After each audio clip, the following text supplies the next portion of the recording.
Anyway, stepped out. Thank you. I'll start over. AV boy. Science class went to hell faster than usual.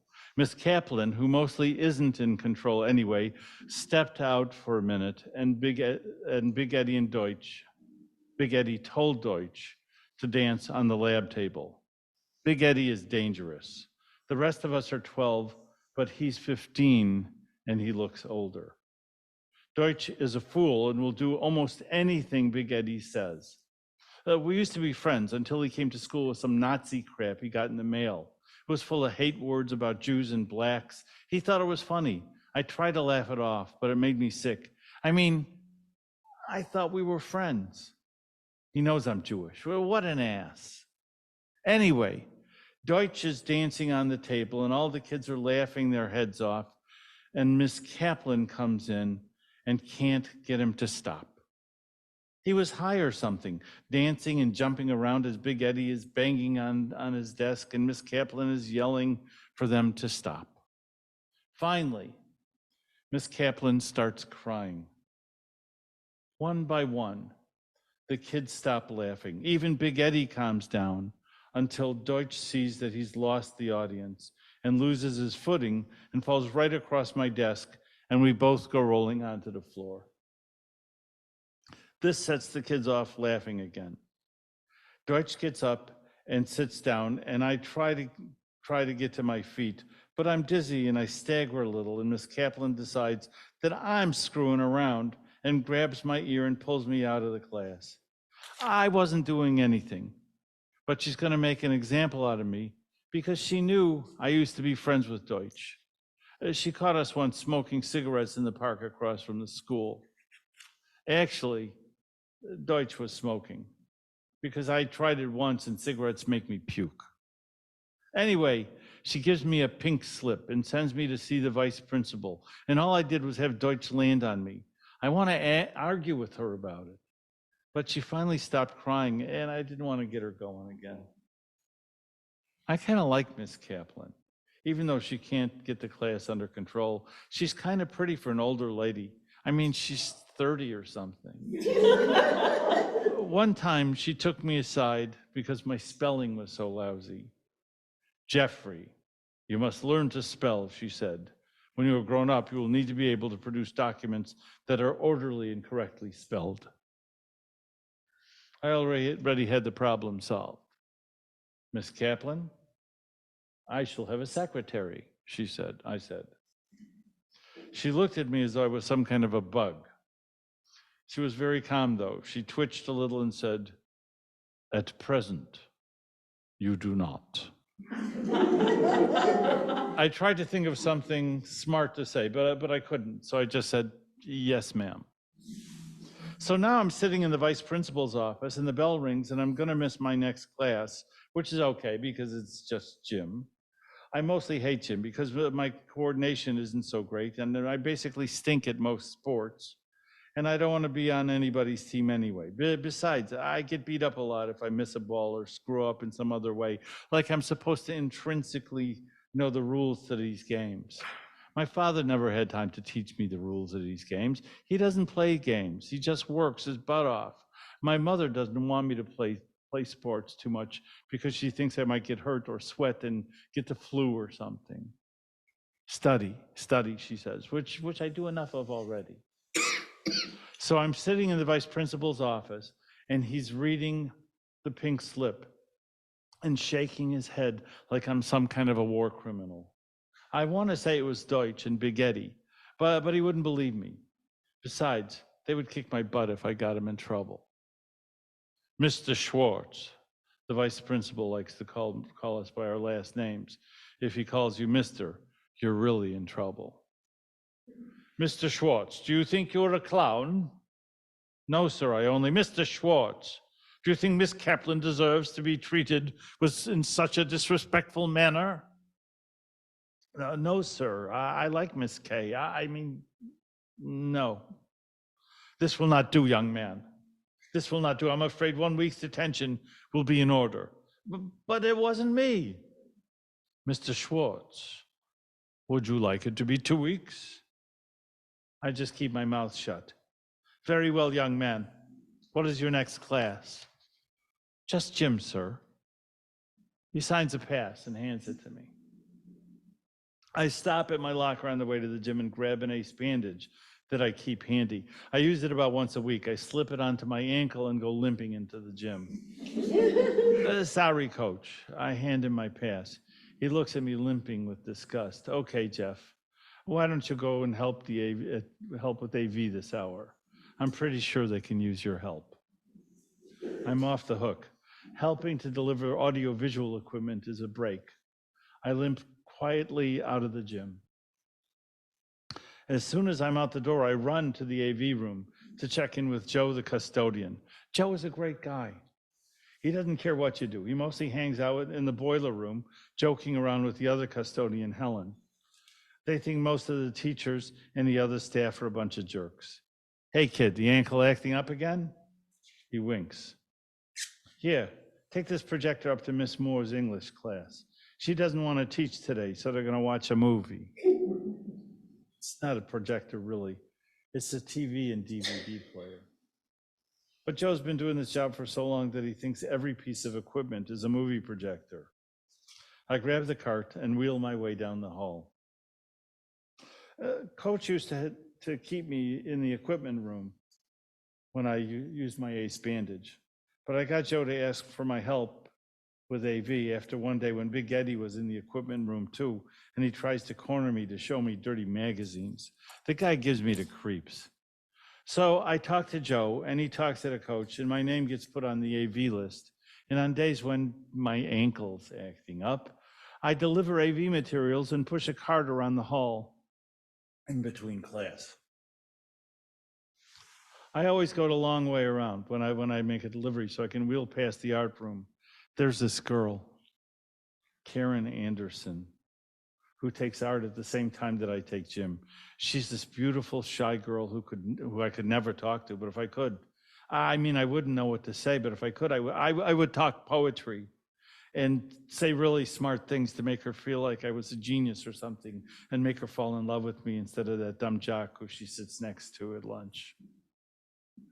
I knew Karen was special ever since 5th grade when she was given a report to our class and fainted because the light from the skylight was too strong. It was too bright. Can you believe that? The light was too bright, like she's some kind of an angel or something, and sunlight is too harsh. So I always go by the art room where I can see she has a class. I always ask the teacher if she needs anything from AV so I can see Karen. I try to look official, like AV is some kind of special skill. And I smile at Karen, but she's never looking at me. I don't care. She's the most beautiful girl I ever saw. So I'm wheeling the AV cart down the hall, checking things out. There's really a lot that you can see in the halls in between classes. That's when you know who really runs the school. There are guys sneaking smokes into John. There are jocks that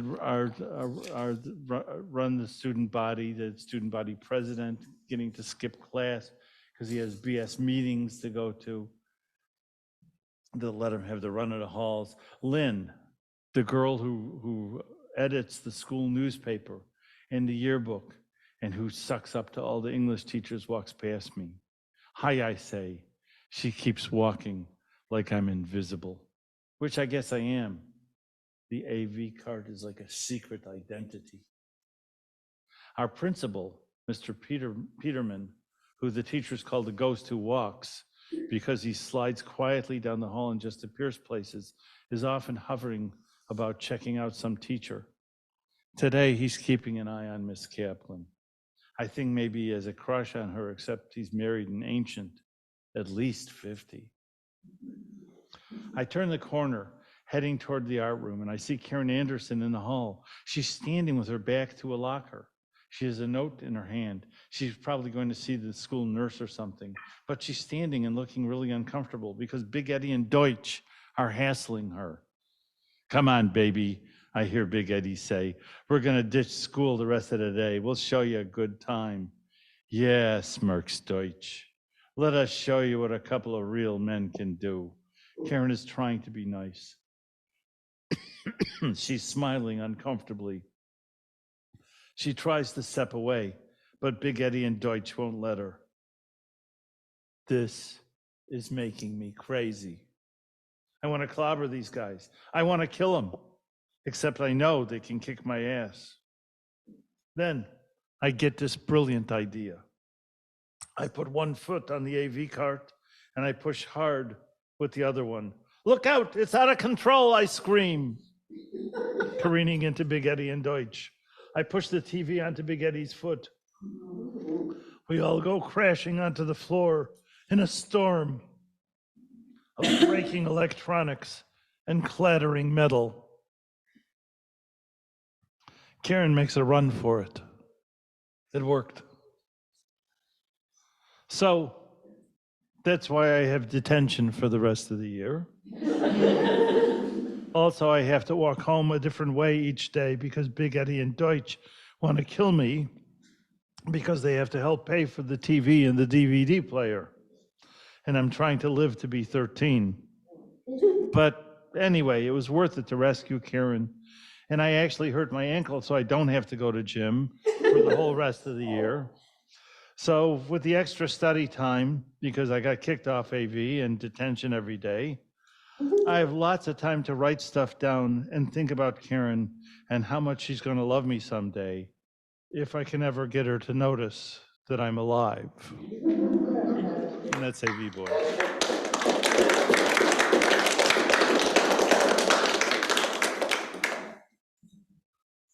So wasn't much fun being 12.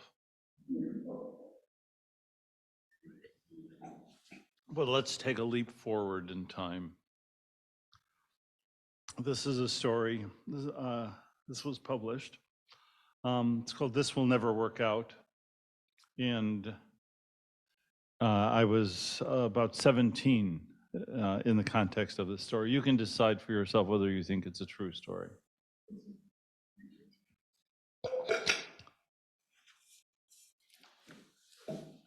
This will never work out, I told her. Not with names like ours. Her name was Lila Lipschitz. My last name is Fuchs. Yes, she said, I was hoping to meet a fellow whose name I could take when I married him. I don't think it would be yours. It would make a great hyphenate, though, I quipped. Lipschitz Fuchs. Our kids would have to get tough or die, or move to Israel. She was laughing. For a first date, things were going rather well. Lila was a bit older than I was. She was a freshman in college. I was just finishing my senior year in high school. She sold candy at the Americana Theater, where I was an usher.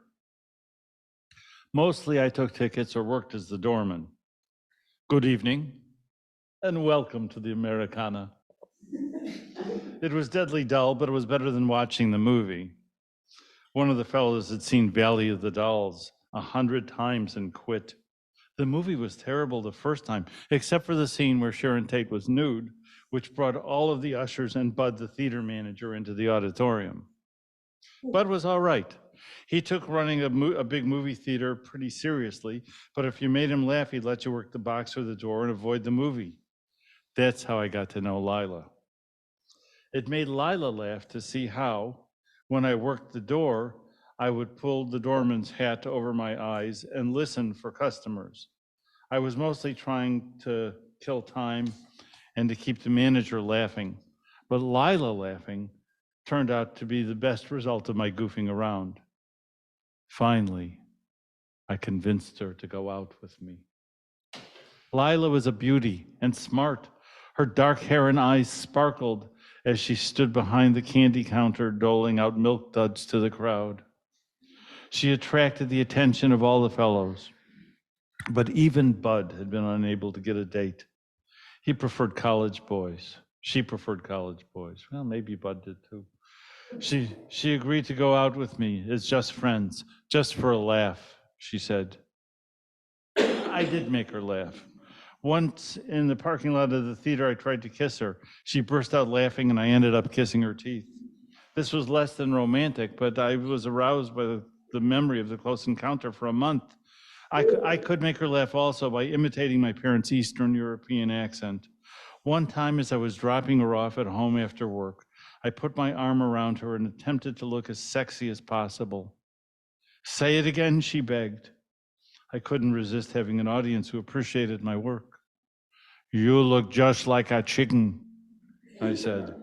She roared, said goodnight, and escaped my romantic intentions once again. My persistence had finally paid off. Lila agreed to join me for what I hoped would be an evening of romance. I had it mapped out: a walk in the park, poetry by candlelight, a bit to eat, dazzling conversation. By the evening's end, she would be mine. It was a lovely spring night. We walked through the park, past the community center and the baseball diamond, and up a man-made hill that was used for sledding in the winter. Under my arm was a collection of poems I had written. In my jacket pocket was a pack of matches and a candle I had gotten from Our Lady of Fatima from when I went to Mass with Calarini. The service was okay.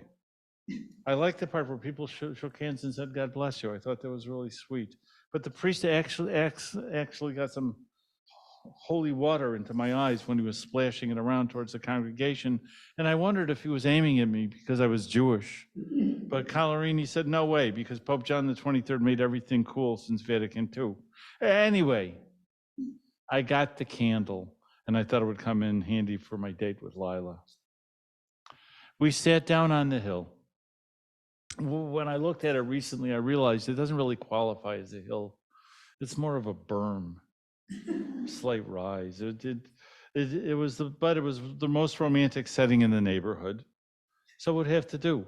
We sat and watched the moon rising over the baseball diamond and tennis courts in the park. People's voices seemed far off, and the night was fragrant. I planted the votive candle into the ground and lit it. Lila's eyes were smiling and knowing as I opened my spiral notebook and read her a poem I had written. "When you let me lie above you to love you, I thought there were no strings attaching you to me. But you held me then with things I couldn't even see." Lila sat in what was probably stunned disbelief. Her choice to withhold her laughter was a gesture of affection and generosity for which I am now deeply grateful. At the time, I was convinced that my flight upon the viewless wings of poesy had had the appropriate impact upon her. Overcome by this sense of romance, I pulled her to me and kissed her. Generously, she kissed me back. I rolled on top of her in what I thought was a romantic embrace. To my surprise, she started to move around. Fantastic, I thought. I was a better kisser than I had imagined. Lila writhed, and I was delighted. Then, suddenly, she pushed me off of her, and I rolled a good distance down the hill, which at the moment seemed a steep incline as I was gathering momentum, getting bits of grass and dirt into my mouth and bruising both my lip and ego, regaining my equanimity. I retook the hill in a few strides to find Lila putting out the small flame that had burned through her slacks and hurt her leg. Her writhing was apparently motivated much more by pain than by passion. "My God, are you all right?" I wondered if her being burned had something to do with the candle having come from Our Lady of Fatima. Maybe if I'd used one of my mother's Shabbos candles. "I'm fine," she lied. Lila really was a first-rate girl and a good sport. It surprised me, but I'm all right now. Can I get you anything? I'll buy you some new jeans. God, I'm sorry. No, it's okay, really. Look, let's go get a cup of coffee or something. Lila was showing concern for me. She noticed that my lip was bleeding a little from my roll down the hill and that I was genuinely shaken up by her pants catching on fire as I kissed her. We went to the O Solo Mio Pizzeria, where my friend Jeff worked. He promised me a free pizza and some Cokes because I'd gotten him passes to take a date to see the Valley of the Dolls. We sat down in a booth, And Lila excused herself for a moment to go to the ladies' room, probably to inspect the scar that the burn had left. Jeff came out to talk to me.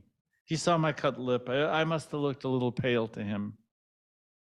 Man, you look beat. What happened to your lip? She must be an aggressive kisser.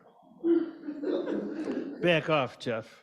I really don't feel so good. This hasn't been a great night. Here, let me get you something to perk you up. He pulled a packet of 2 Alka-Seltzer tablets from a box beneath the counter. Take these before she comes, man. It'll put you back on track in no time.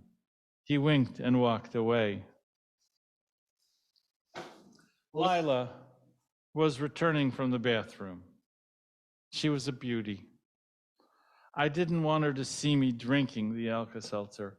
I still hoped that I would regain my cool and turn the evening around. I popped the tablets into my mouth and swallowed them quickly with a gulp of water.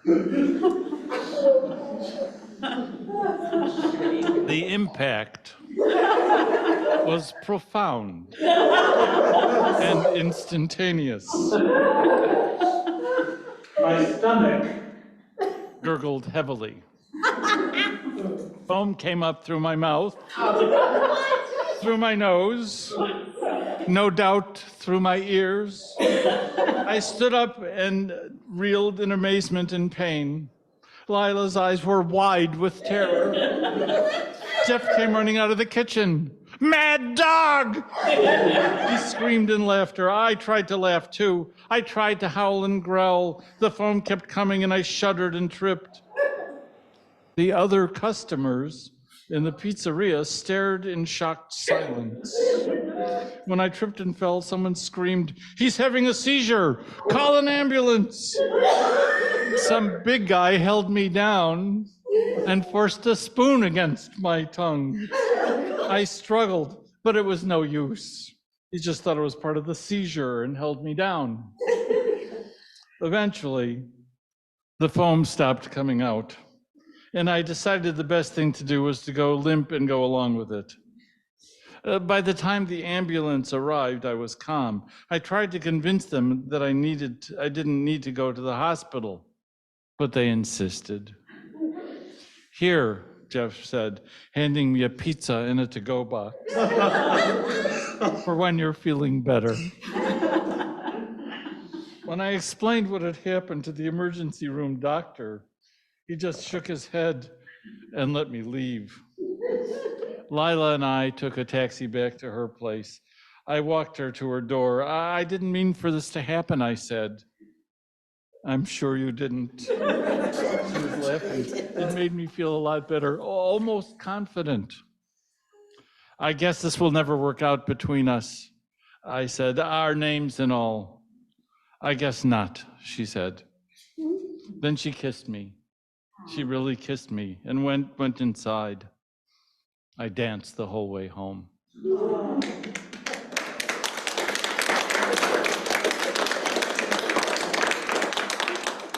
So we talked earlier about the capacity that we Jews have had for millennia to complain about food, among other things. And it was a privilege of mine to have worked in the elder care community for quite some time. And I went at least once a month to a food committee meeting, and it inspired me. Again, this is an opportunity for us to laugh at ourselves and our own personal characters. And this piece is called Food Committee. So I cut open a potato. Who ever heard of a yellow potato? Mrs. Stein is earnest and angry. With what I pay for this assisted living, you should be able to come up with a potato that's white inside. What the heck is with a yellow potato? Betty, the dietitian, tries to answer calmly. Some potatoes have a higher sugar content. It makes them look a little yellow, but they're fine. Fine for you, maybe, Mrs. Schwartz joins in with, although she doesn't like to eat potatoes. Are you serving a sweet potato or a russet? A sweet potato has color. A russet should be white. White, fair, Mr. Goldman screams. Last night my potato was black. Tell me, what are you buying grade B garbage for? You spend money and nobody can eat it. We buy grade A food products. Sometimes you get a bad potato in the bag. You should just send it back if it's not good. The dietitian is trying to remain calm. She feels confused and alone. Goldman will not be placated. Send it back. For what? So you can give me a yellow potato? The comments start coming out faster. How hard is it to bake a potato? You can't make an au gratin? No, she can only make a rotten. And what's with the foil? You can't take off the foil? Betty, the dietitian, attempts to explain. Her mouth twitches uncontrollably. The aluminum jacket keeps the potato warmer. A jacket, Goldman is starting to enjoy himself. A jacket has a lining. Don't be so fancy. It's foil. You should take it off before you serve. The old man laughs and falls into a coughing fit. Actually, I like a jacket, Mrs. Schwartz interjects. All right, Goldman wheezes. You'll give her a jacket, mine you'll take off. Also, another thing, can't we have a salami sandwich once in a while? Mrs. Schwartz objects. Goldman, for you, salami is a treat, but for most of us, it's poison. Goldman is unimpressed. Poison? How can it be poison? I'm eating kosher salami 85 years and I'm not dead yet. Wait, Mrs. Stein injects. You'll see what comes from eating salami. My daughter brought me a salami the other day. It was 2 feet long. I said to her, what? The food here isn't bad enough? Now you're trying to kill me with nitrates? So give me the salami. Goldman sits forward in excitement. Mrs. Stein has him where she wants him. Shut up, Goldman. I gave it away already. Betty, the dietitian, joins in, relieved at last to not be the focus of complaints. We try to serve healthier meats that are less fatty, like chicken. The food committee members turn on their common enemy. You think you know how to cook a chicken? Clucks Mrs. Stein. Tell me who eats rare chicken. You could get salmonella. I had a piece of chicken yesterday. It was so bloody, I thought it would lay an egg, pecks Mrs. Schwartz. Goldman leads forward with authority. He sneers, knowing he's about to strike a fatal blow. He pounces like a fighting rooster. Your chicken is so bad. I'm surprised the Chinese don't send a spy to steal the recipe and use it for a biological weapon. The others applaud. Goldman nods in satisfaction. It has been a wonderful meeting. Betty, the dietitian, loses control. Tears fill her eyes. Good God. Oh, we do the best we can, she cries out. Is there no satisfying you people? Look who she's calling you people. Goldman looks at her accusingly. The others stiffen as though Betty was a war criminal. The deflated dietitian runs sobbing from the meeting room. She's too sensitive, she hears Mrs. Stein remark. Betty leaves work early, exhausted. She seeks the respite of her own home, her own kitchen. As she enters the house, she encounters her son sitting in front of the TV, his feet on the coffee table as he leans back sullenly. He looks at her through cheerless, teenaged eyes. There isn't a damn thing to eat in this house, he says. So that's the food committee.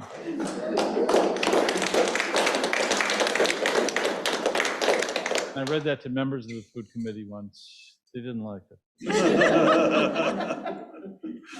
So this next piece was published also. There's a little bit of history behind it. First of all, one of the things I'm very engaged in is Holocaust education.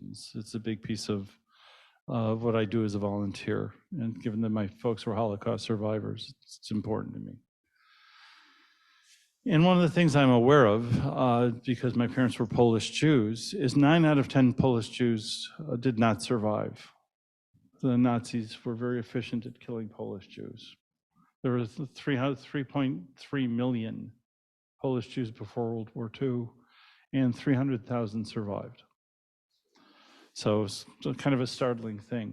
But a big piece of what was there was part of an active civilization. Jewish theater, Jewish music, Jewish poetry and novels and stories, and an astounding amount of life that was going on. And so I wanted to write something that was reflective of that culture that the Nazis tried to wipe out and were not successful with. And this occurred to me as a story because towards the end of my mom's life, she lived at the Roschnitzer Manor, and where I was the CEO, she loved introducing me to people as her son, the CEO, which wasn't a doctor, but at least it was something. And but anyway, she had difficulty reading towards the end. Her capacity to retain information and her comfort with reading, particularly in English, was fading. And she would speak to me in Yiddish, and I took 3 years of German in high school, so I would respond to her in German because that's what I really knew how to speak well. Which, and Yiddish, of course, is mostly 17th century German.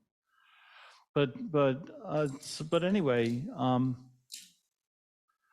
I bought her a book, and it was a book of pictures from the Jewish Forward newspaper, which was published in New York City. I think it still is published. And it was really the Jewish newspaper of record for the United States, but also the world. There's tons of really interesting pictures. And when she passed away, I took the book home, and I was leafing through it one day, and I came across a picture. And it was a picture of an Orthodox Jewish man holding a fish in his hand.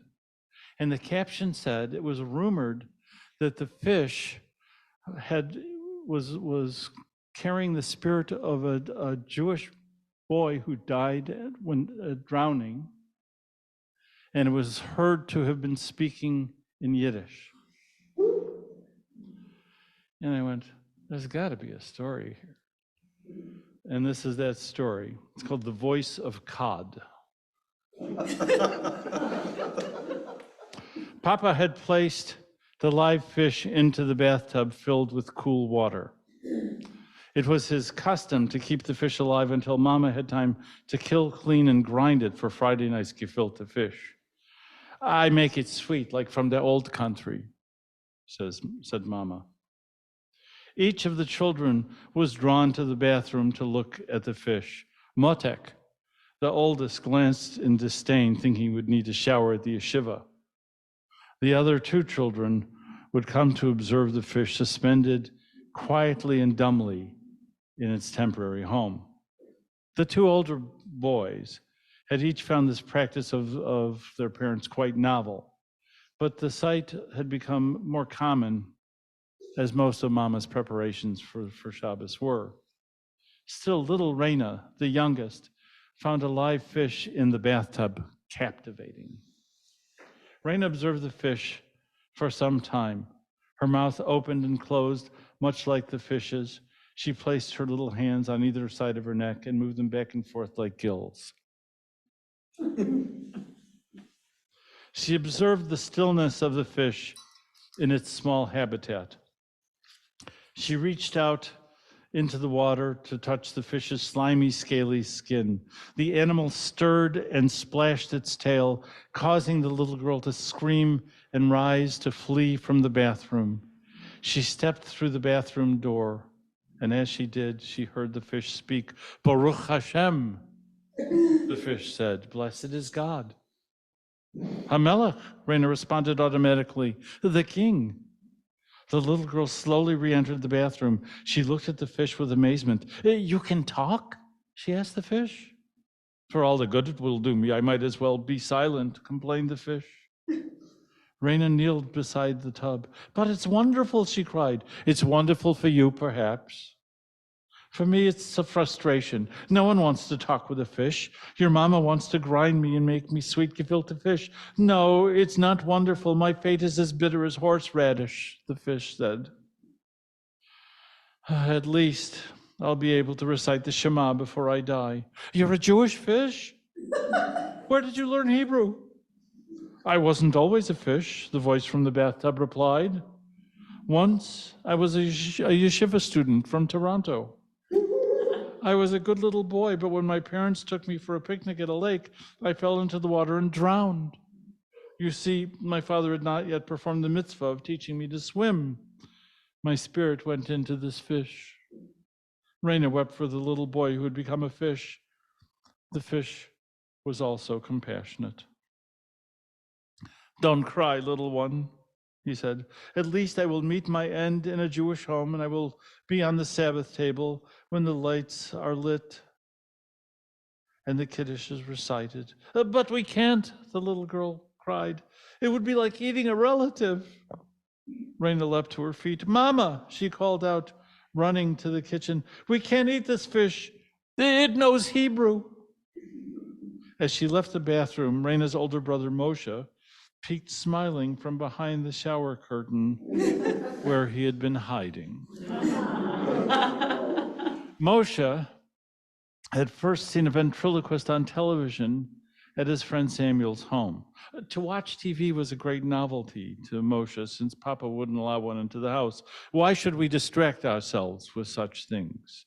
He said, study, study, he implored. But Samuel's family was more modern.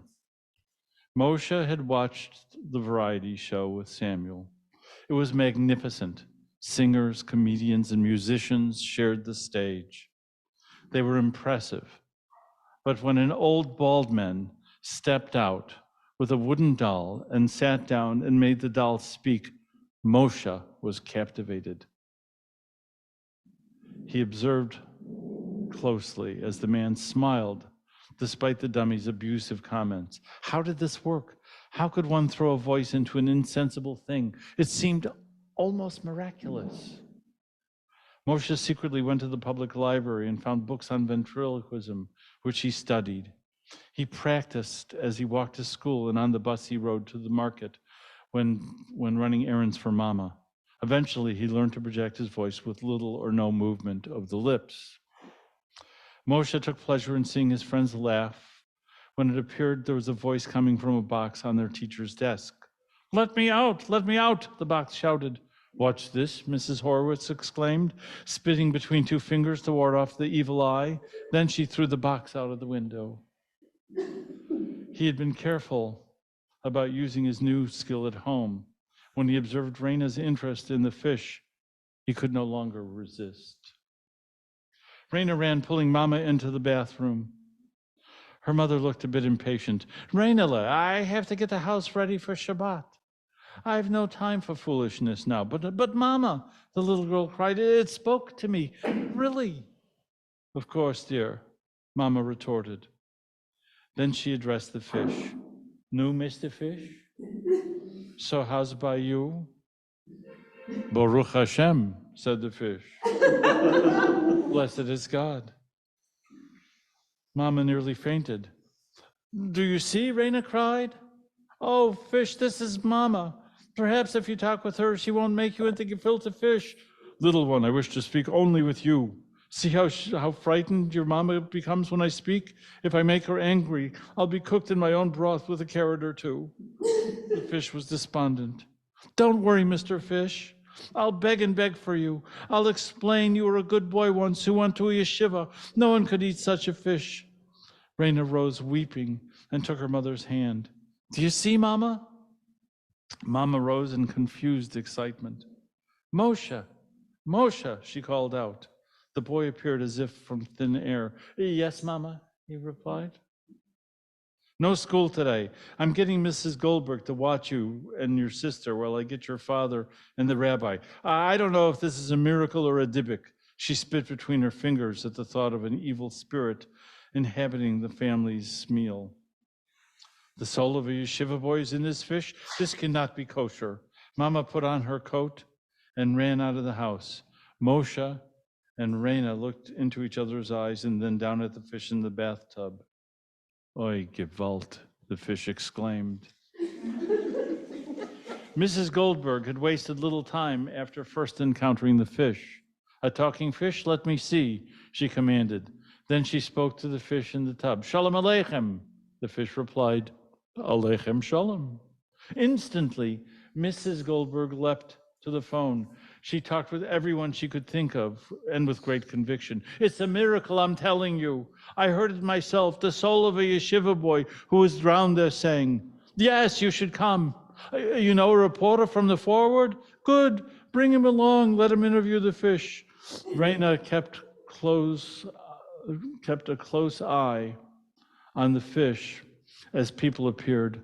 Don't get too close, she implored. You'll scare it. Moshe watched in wide-eyed amazement as the adults, who he had always been taught to respect, each leaned forward to the tub to ask the fish for advice. What should I do? My daughter loves a poor man, one woman asked. To love is good, replied the fish. Do other fish talk? Another asked. Mostly, they just listen. People nodded in amazement at the fish's wisdom. When Mama returned with Papa and Rabbi Flum, they found a large crowd gathered around the house. They had to push their way through the crowd until someone noticed that Rabbi Flum from the yeshiva was present. The people parted like the Red Sea and let them pass through the kitchen and toward the bathtub in order to examine the fish. What's going on here? Papa demanded. I brought home a fish to cook, not for a circus. Oh, Papa, Raina cried. We can't eat this fish. This fish used to be a little boy. It even knows Hebrew. Don't be ridiculous, Papa said sternly. At this moment, the reporter from the Forward stepped up. Papa was surprised to see a reporter from his favorite Jewish newspaper. Pick it up. For a moment, the reporter directed Papa. I'll take your picture. No, Papa, Raina cried out. A fish can't breathe outside of water. Much to her surprise. Papa picked up the fish. The fish struggled in his hands and seemed to gasp for breath. People were surprised at the flash as the photographer snapped a picture. Suddenly, the fish sang out, Shema Yisrael. Do you hear? Someone cried. The fish is crying out the Shema. It fears it will die. Put it back. Put it back. Someone helped Mama to a chair. She was looking faint, while Papa called out again. And again, as if from nowhere, Moshe appeared. Yes, Papa, the boy said. What have you done? Papa demanded. He raised his fist as though to strike the boy. Moshe began to shake and weep. It was then that Rabbi Flum intervened. It's truly a great miracle, the rabbi said. His eyes were wet with tears of laughter. To see such a fish in a modern city like ours, to see the spirit of a yeshiva boy from so far away crying out to us, such a fish must not be eaten. Both Moshe and Papa turned to the rabbi. Moshe's eyes were filled with hope, Papa's with amazement. A bucket was found and filled with water from the tub. The fish was placed carefully inside, and the family rode in a taxi with the rabbi and the fish to the river. Moshe, the rabbi commanded, you must release this fish. To Mama and Papa, the rabbi said, tonight your family will have Shabbat dinner at my home. Moshe and Raina walked to the edge of the river, each holding tightly to the bucket. Goodbye, Mr. Fish. Goodbye, yeshiva boy, Raina said. Goodbye, little one, said the fish. And Moshe, said the fish. Yes, the boy replied, looking amazed. Say the mourner's Kaddish for me, the fish commanded. I will, said Moshe. He wept as they poured the bucket into the river and released the fish. Walking back towards the taxi, Rabbi Flum put his hand on the boy's shoulder. You will study with me now. We will see what other voices you might hear, he said.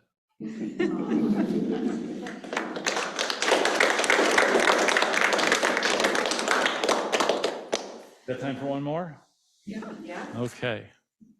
This is actually, no worries, thanks for coming. This is actually a 10-minute one-act play, and I will read both roles. It's called The Interview. There are two characters. Horowitz, 55 years old, a somewhat burned out journalist, and Shechina, a strong black woman, a divine emanation. In the Kabbalah, Shechina is the female emanation of God and represents the interaction of the divine with the world. If I was going to cast this, it's Queen Latifah is who I would cast for Shechina, just to give you a sense as to who the kind of character I would be after. The scene is set on a somewhat desolate rooftop. A black and white image is projected on a backdrop. A few wooden boxes, an old lawn chair, and a number 10 can that might be used as an ashtray are on the stage. Faint traffic noise and a few muffled voices are heard. Horowitz enters. He's a journalist in his mid-50s. He attempts to keep fit but is losing the battle. He wears a loose sweater and simple but not too scruffy clothes. He holds a cell phone to his ear as he enters. Will you, for God's sake, leave me alone for an evening? I'll get you a damned interview, but I need the night off. No, damn it, I haven't been drinking. I'm on the wagon, all right? Yeah, I'm a month away from my first year medallion. Yeah, sure, a higher power and all that BS. Whatever works, right? No, she's not here now. No, we're separated, remember? Whether she takes me back or not, I'm gonna be sober. I still want to be your friend, and I want to be a dad. Yeah, I know you don't really give a shit. You've got a magazine to publish, and you need a celebrity interview. Don't worry. By Friday? What the hell? Sure, by Friday at 5 p.m. Yeah, see you soon. He disconnects the call. Yeah, you have a nice evening too, you asshole. He paces frenetically. He pulls a cigarette out of a pack and prepares to light it. Instead, he blows out the match and throws it into it and the cigarette into the number 10 can. Oh God, what am I gonna do? I've got a family to support, rent to pay for 2 apartments for the last 6 months. I haven't been late forever. My kid thinks I'm an idiot, and it's Wednesday, and I got no one to interview, and don't know what to do next. Maybe you should smite me with lightning or something. Shechina, appearing from a distant shadow, enters and sits in a lawn chair as though it's a throne. She's a beautiful and powerful black woman. Actually, I'm trying to give up smoting.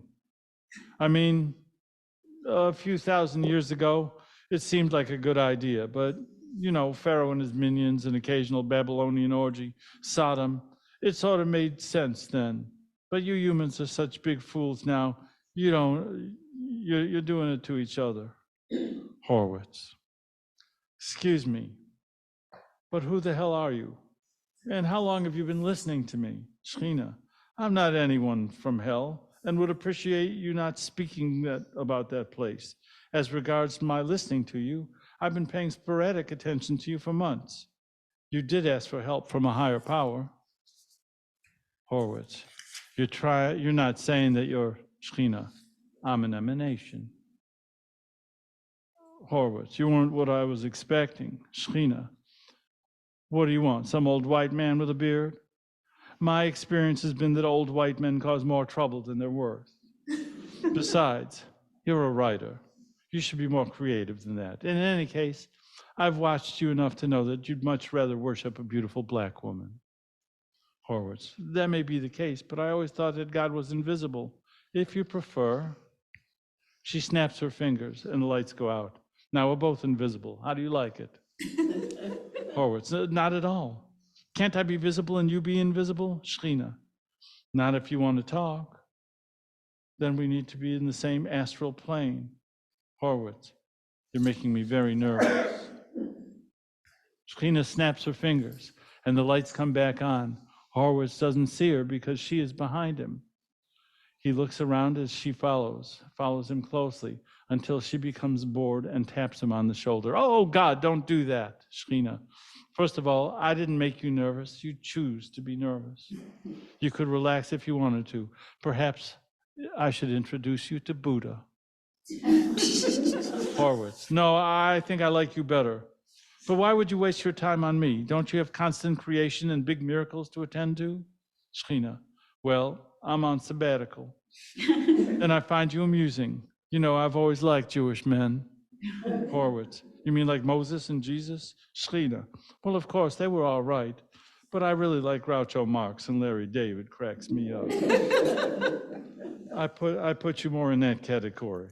Horowitz, but I'm a much more serious person. Shekhinah, I know you think so. I find you mildly amusing and occasionally hilarious. Horowitz, but why here, in this depressing place? I come here to be alone, to think. It's quieter here. Shekhinah, see, now we have something in common. I like to appear in lonely places during delicate moments of silence. Horowitz, that's beautiful. Can I quote you? He pulls a notebook and pen out. Shekhinah, it's not original. It's in the Bible. Kings, I think. Horowitz, you think? I thought you wrote the Bible.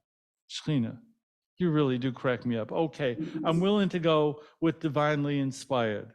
But humans were involved the whole time. Come on, you know, for instance, that King David wrote the 23rd Psalm. Horowitz, well, what about all those commandments? Shekhinah, leadership is a funny thing.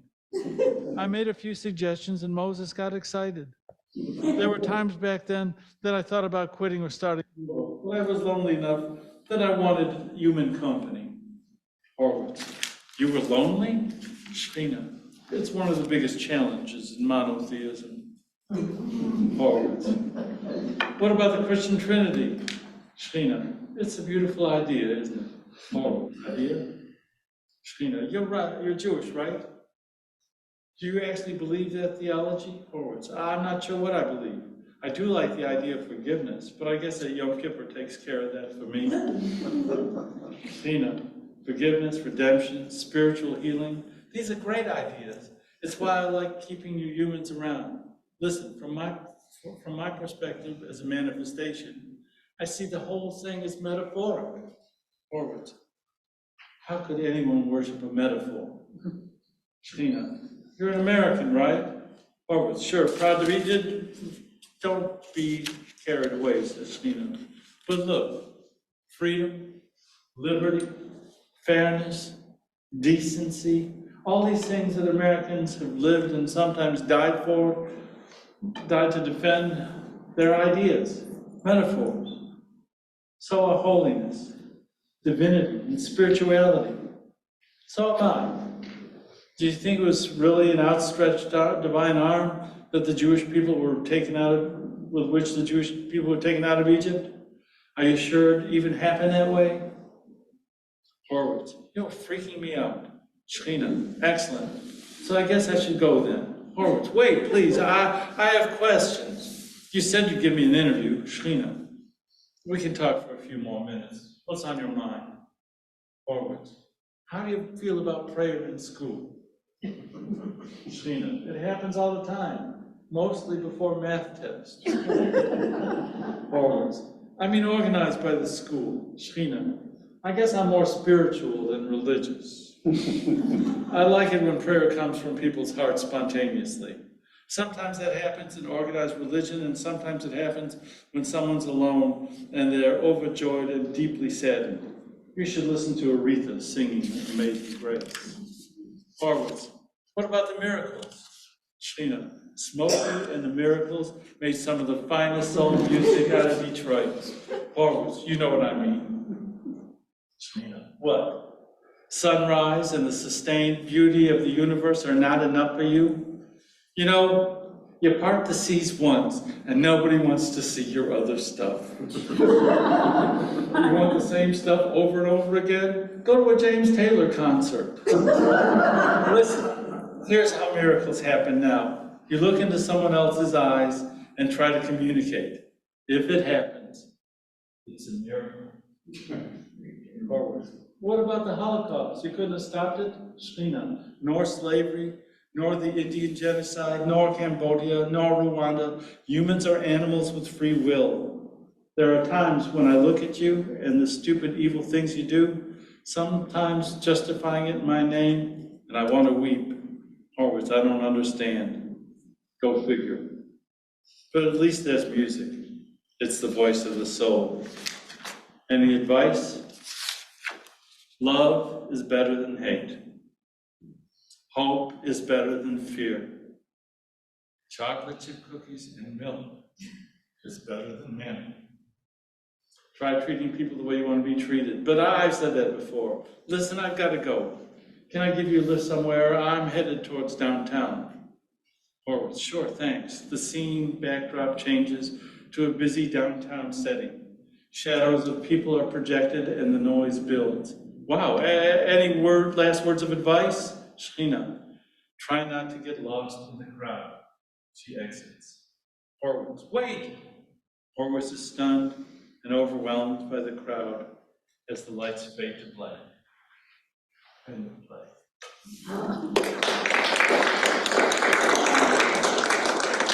I have one more story I want to tell you. After our first son was born, I decided to take a hiatus from acting and leave the improv group and just take a break. And we were doing Romeo and Juliet at the New Rose Theater downtown. I was not Juliet. I had to play Peter, who was the Shakespearean clown in the show. It was really a fun experience. So I walk out of the theater, and a woman walks up to me. She's got a baby in a carriage. And she said, will you help me out? I don't have enough for my baby. I don't know what to do. And I said, well, there's a Safeway around the corner, let's go.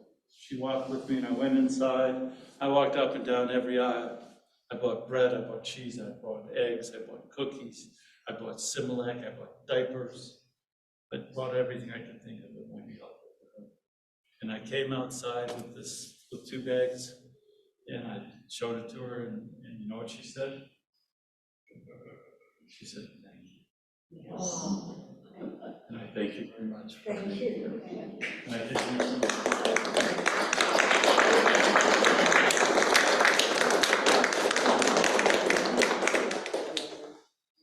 Do you still do stand-up? Do I still do stand-up? This is about as close as I get doing stand-up. I do readings. I'm writing plays, seeking to get them produced, and I am taking an improv class, doing long-form improv, which is very interesting. Because when I worked in the comedy world, it was all short-form, quick, fast joke, move on, and so on. And long-form is really about telling a story, which I'm very interested in doing. So it's a different kind of thing. But I'm enjoying it a lot. Although there are times I feel like I have comedic Tourette's. You know, it's like we're supposed to be serious, but I can't stop cracking stupid jokes. My wife is in the back of the room nodding. Anyone else have a question? All right, thanks for being here. Thank you.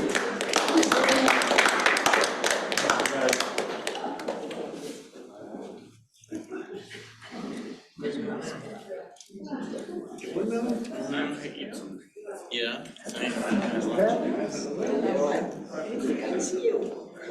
Are you coming tomorrow night to the lunch together?